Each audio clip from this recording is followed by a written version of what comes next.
The day my son called me, just the guy who kept the lights on. I was standing in the parking lot of a Marriott in Columbus, Ohio, still wearing the tie I'd ironed that morning. He didn't say it to my face. He said it to 400 people into a microphone from a stage decorated with gold balloons. I drove home alone, 3 hours and 40 minutes. I didn't turn on the radio once. My name is Robert Callahan. I'm 63 years old. I spent 31 years as a high school shop teacher in Dayton, Ohio. The kind of job where you come home smelling like sawdust and machine oil, where you know every student's name by the second week of September, where your pension is decent but your bank account never makes you feel safe. I drove a 2009 Ford F-150 until the transmission gave out 2 years ago. I buy my dress shirts at Kohl's when they're 40% off. I'm telling you all of this so you understand exactly who I am before I tell you what I did. My wife Diane died of ovarian cancer when our son Caleb was 9 years old. I remember the exact moment the doctor called. I was in the middle of grading papers at the kitchen table. Caleb was in the living room watching cartoons. I walked outside onto the back porch and stood there for a long time looking at Diane's garden, the tomatoes she'd been so proud of that summer, and I made myself a promise right then. I said out loud to nobody, "This kid is going to be okay. Whatever it costs. Whatever it takes." I kept that promise for 22 years. After Diane passed, it was just the two of us. No family nearby. Her parents were gone, mine were in Florida and getting too old to help much. We figured it out. I learned to cook. I went to every parent-teacher conference, every school play, every Little League game where Caleb stood in right field picking at the grass. When he was 11 and told me he was scared of the dark, I bought a little plug-in nightlight and never said a word about it to anyone. When he was 15 and got caught shoplifting a candy bar from a CVS, I drove him back to the store and made him apologize to the manager in person. I was not a perfect father. I worked long hours and sometimes came home too tired to do anything but microwave something and fall asleep in the recliner. I missed one of his high school soccer games because I had a parent meeting I couldn't reschedule. He didn't speak to me for 3 days. I let him have the silence. I figured I'd earn that, but I showed up. That was the one thing I never failed at. I showed up. When Caleb was 12, I opened a savings account. I put $500 in it the day I opened it.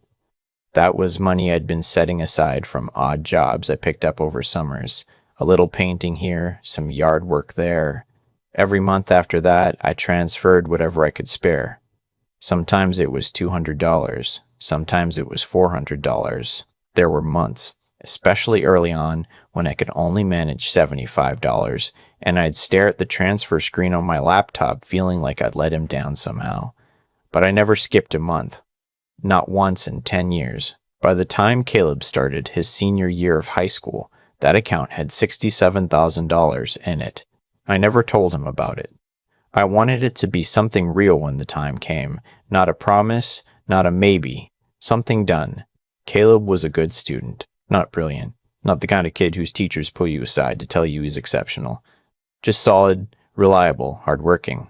He got a 3.4 GPA and scored well enough on the SAT to get into Ohio State. I remember the night the acceptance letter came. He called me into the kitchen and showed me his laptop screen, and neither of us said anything for a moment. Then I hugged him, and I'm not too proud to admit I cried a little. Ohio State wasn't free, obviously. We got some financial aid, some subsidized loans, and I covered the rest from that savings account, tuition, housing, books, the works. I told him it was a combination of financial aid and money I'd been saving. I didn't give him a number.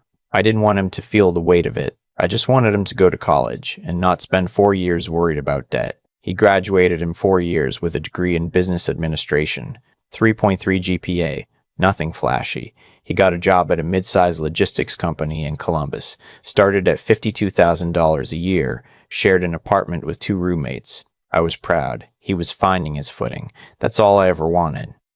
What I didn't know, what I had no way of knowing, was that his footing had already started to shift. Diane's sister, Carol, had been in and out of Caleb's life since he was a teenager. She and Diane weren't especially close when Diane was alive. There was some old tension between them that Diane never fully explained to me. But after the funeral, Carol started calling more, sending birthday cards. showing up to Caleb's high school graduation with a card that had $100 bill in it and a speech about how Diane would have been so proud. I didn't mind. He needed people. I wasn't going to stand in the way of that. What I didn't see clearly until much later was that Carol had a husband, a man named Stewart, who ran a regional real estate development firm and liked to talk about it constantly. Stewart drove a Porsche Cayenne and wore a Breitling watch and had opinions about wine. He was the kind of man who, when he shook your hand, held it a half second too long while making eye contact, like he was measuring you. Stewart took an interest in Caleb, took him to dinner, introduced him to colleagues, started talking to him about real estate investment and building a portfolio young and knowing the right people. He offered Caleb a part-time consulting gig on weekends, $500 cash here and there for showing up at development sites and taking notes. It felt, I imagine, like a door opening into a world Caleb hadn't known existed.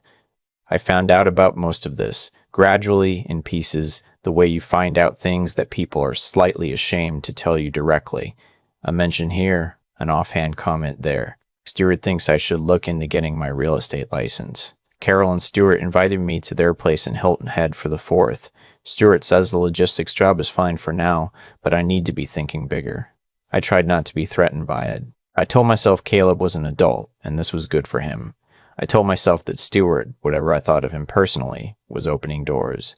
But I noticed that the calls got shorter. I noticed that when I drove up to Columbus to take Caleb to lunch, he seemed distracted, checking his phone. I noticed that he started using words and phrases that didn't sound like him. Leveraging assets, optics, bandwidth. I noticed that he stopped asking my opinion about things.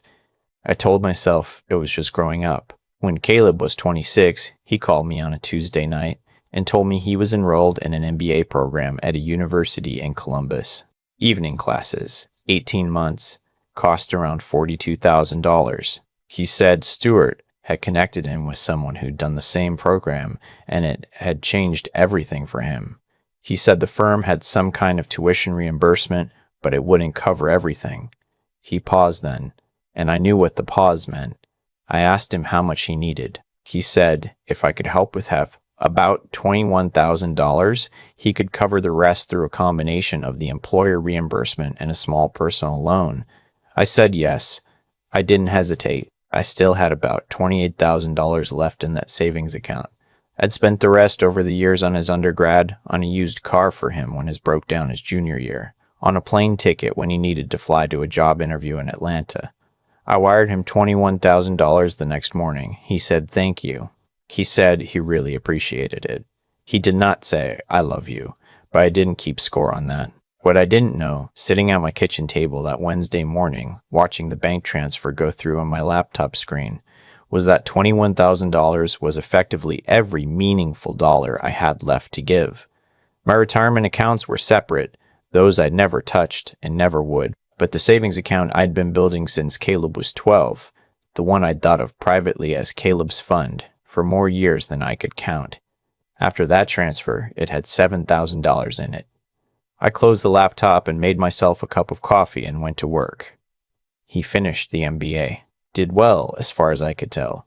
Stewart had apparently connected him with someone at a larger commercial real estate firm, and shortly after graduation, Caleb got an offer, a real offer, $78,000 base plus commission structure, benefits, a title with the word associate in it. He texted me a screenshot of the offer letter. I texted back, so proud of you, you earned this. He did not call. I told myself he was busy. I told myself this was what success looked like. The kid moves fast, takes the next step, doesn't have time to look back. That was what I'd wanted for him, wasn't it? Forward motion. Momentum. What I noticed more and more was that when Caleb did call, which by then was maybe once every 2 or 3 weeks, he talked about Stewart. Stewart's new development project. Stewart's beach house. A dinner Stewart had hosted for some city council members. A charity gala Stewart had sponsored. It was Stewart, and Carol, occasionally in a supporting role, and me, increasingly, at the edge of things. He spent Thanksgiving with them that year. He told me in October, matter-of-factly, that Carol and Stewart were hosting a big dinner, and it made more sense than making the drive to Dayton. I said that was fine. I drove to my neighbor Vince's house and ate turkey with his family and helped do the dishes afterward, and drove home and watched a football game I didn't care about. I did not call Caleb on Thanksgiving. I told myself he'd reach out when he was ready. He didn't. Christmas he came to Dayton, but only for one night. He was polite and somewhat distant, like a colleague passing through town who had agreed to meet for dinner out of obligation. We exchanged gifts. I gave him a nice jacket I'd picked out, one of those barber coats his generation seems to like, which I'd found on sale, and which still cost me more than I'd spent on myself in months. He gave me a bottle of bourbon and an Amazon gift card. We watched a movie. He left the next morning before I was fully awake. The announcement about the firm's anniversary gala came in a group text. Carol, Caleb, and me in late spring. Stewart's firm was celebrating 25 years in business. Black tie. A hotel ballroom downtown Columbus. Dinner and speeches. Caleb was going to be saying a few words as one of the firm's rising team members. Carol's text said, "Robert, of course you're welcome to come. Not, please come. Not, we'd love to have you. Of course you're welcome. I bought a plane ticket. I know Columbus is only 3 hours from Dayton, but the event was on a Thursday and I couldn't take 2 days off from work, so I drove up after school let out, changed in the hotel bathroom, and walked into that ballroom at 7:15, feeling about as out of place as I've ever felt anywhere. Round tables with white linens, centerpieces that probably cost more than my monthly electric bill, a bartender who said sparkling or still when I asked for water. I found my table. I was seated with some of Stewart's extended family, cousins I think, and a business associate from somewhere in Georgia. Carol and Stewart were at a head table near the front. Caleb was at the same head table. When I caught his eye across the room, he gave me a small wave and went back to his conversation. The dinner was fine. The chicken was dry. I drank 1 glass of wine and switched to water. Then the speeches started. Stewart went first. Long, self-congratulatory, full of references to deals and milestones I knew nothing about. Then a business partner. Then a city council member, who looked like he was reciting something he'd been handed 20 minutes earlier. Then Caleb. He looked confident up there, more confident than I'd ever seen him. He'd grown into himself in some way. The posture, the way he held the microphone, the easy smile he gave the room before he started talking. For one moment I felt something close to pure pride, uncomplicated by anything else. That's my son, I thought. I drove 3 hours in rush hour traffic for this, and it was worth it. He talked about what the firm had meant to him. He talked about the moment he'd realized real estate was his calling. A conversation, he said, over dinner, when someone across the table had seen something in him he hadn't yet seen in himself. He talked about mentorship. He talked about mentorship. He talked about being guided by people who believed in his potential. He looked directly at Stewart. He said, "Stewart, you taught me that success isn't just about hard work. It's about having someone in your corner who knows what you're capable of before you do. You and Carol opened your home to me, invested in me, and showed me what it means to build something that lasts. I genuinely would not be standing here without you." The room applauded. Stewart nodded, visibly moved. Caleb thanked a few colleagues by name. He thanked the firm. He thanked everyone who believed in me. He did not say my name. Not once. Not a mention, not a gesture. Not even a vague, and of course my family that I could have quietly absorbed and let go. Nothing. I was not in the room as far as that speech was concerned. I was not in the story of his life that he chose to tell. I sat there for a moment after he finished. The applause was still going. I put my napkin on the table. I picked up my jacket from the back of my chair. I walked through the ballroom toward the exit, past the bar, past the ballroom doors, past the hotel lobby, and out into the parking lot. It was a warm night in Columbus, Ohio. I stood next to my truck for a long time. I didn't cry. I'm not sure why. Maybe I'd already done the crying I was going to do, over the Thanksgivings and the short phone calls, and the growing sense that I was being quietly edited out.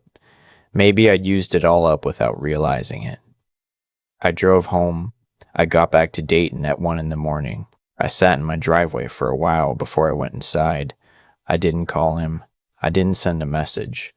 I thought about what I wanted to say for a long time, and none of it seemed like something I could put into words without sounding like I was asking for something, and I was done asking for things. 3 months passed. Caleb called twice during that time. The first time I answered, and the conversation was normal, surface level. How are you? How's work? Fine, fine. He didn't mention the gala. Neither did I. The second time I was in the middle of something and I let it go to voicemail. He left a short message saying he was just checking in and to call whenever. I didn't call back.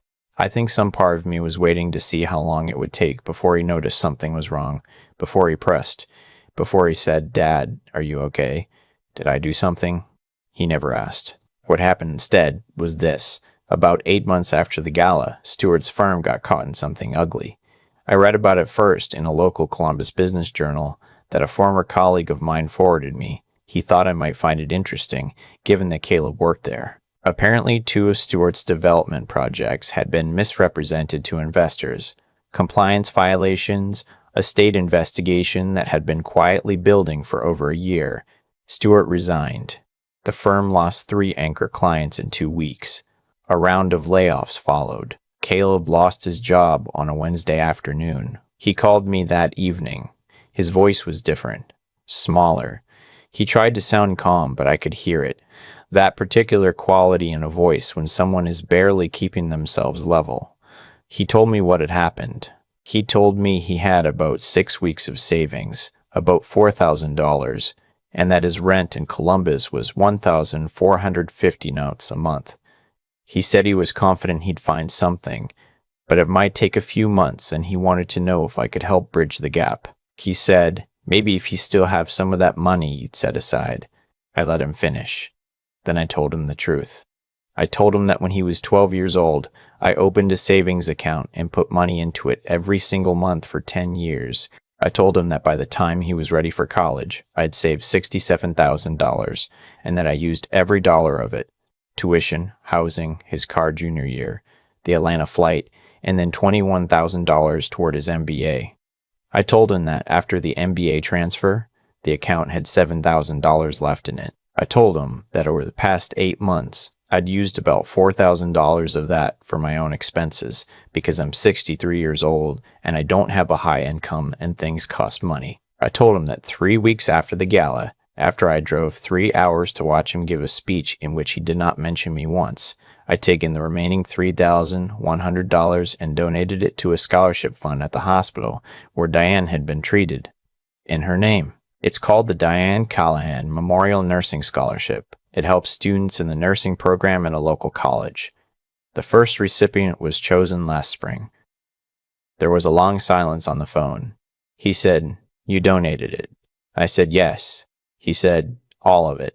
I said, "Yes." He said, "All of it." I said, "Yes." Another silence. I wasn't angry when I said what I said next. I want to be clear about that. I was not trying to wound him. I was just tired of carrying something he didn't know he'd put down. I said, "Caleb, I want you to think about something. The night of that gala, you stood up in front of a room full of people and talked about who believed in you and who invested in you and who taught you what success looked like. And all of that might be true. But I need you to know that $67,000 wasn't nothing. The nights I worked extra jobs so you wouldn't have to worry about money in college wasn't nothing. The years I raised you alone after your mother died, that wasn't nothing. I'm not asking you to thank me. I stopped needing that a long time ago. I just needed you to know, that I was there, even if you forgot." He didn't say anything for a long time. Then he said, "Dad," just that, just the word. I don't want to give you a tidy ending because life doesn't usually cooperate with those. What I can tell you is that Caleb drove to Dayton 2 weeks later. He showed up on a Saturday morning with coffee, 2 cups from a place downtown that he knew I liked, and he sat across from me at the kitchen table, in the same chair he'd sat in as a kid doing homework, and he told me he was sorry. Not a general sorry. Specific.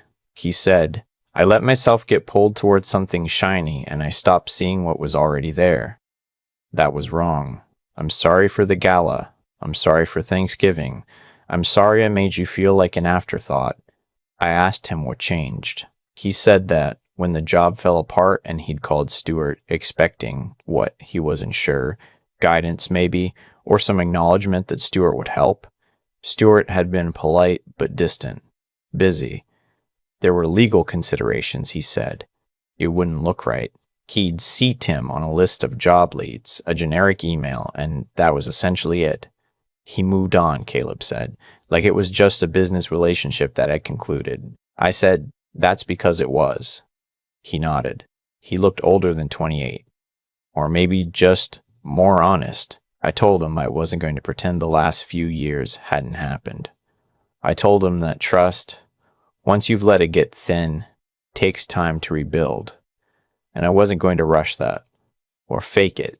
I told him I wasn't going anywhere. I'm his father, and that doesn't have an expiration date, but that I needed him to understand something clearly. I was not a backup plan. I was not the person he came to when the people who seemed more impressive had nothing left for him. He said he understood. I think he did. Or at least, I think he was beginning to.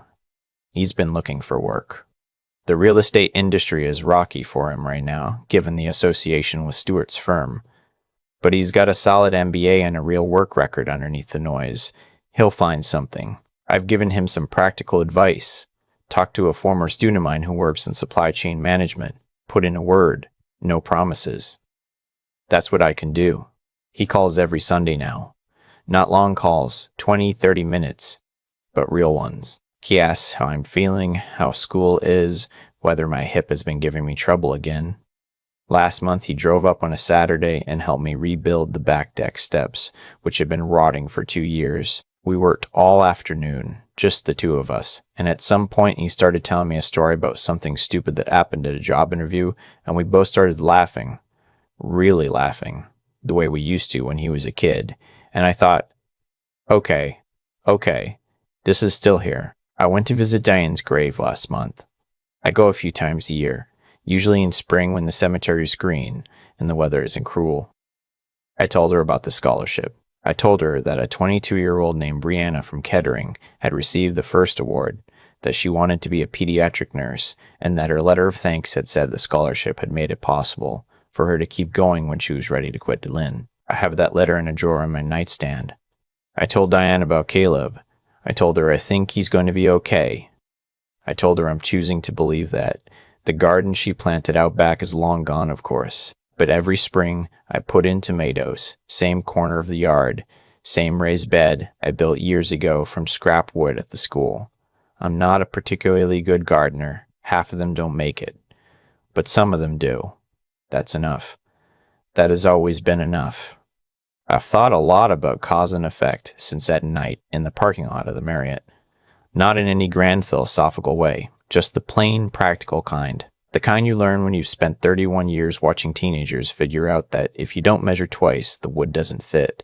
Everything in a shop class is cause and effect.